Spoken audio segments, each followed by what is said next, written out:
জঙ্গলের রাজা সিংহ, কিন্তু সে ছিল খুব একা। বনের কোনো প্রাণী তার ধারে কাছে আসত না।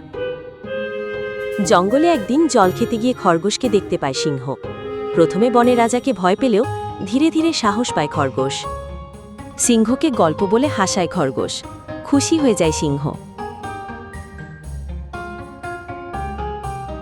এরপর তারা ভালো বন্ধু হয়ে যায়।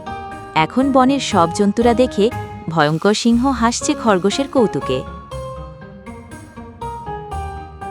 সিংহের গল্প থেকে আমরা কি শিখলাম বন্ধুরা? ভয়কে করতে হয় জয়, এটাই জীবনের বড় পাওয়া।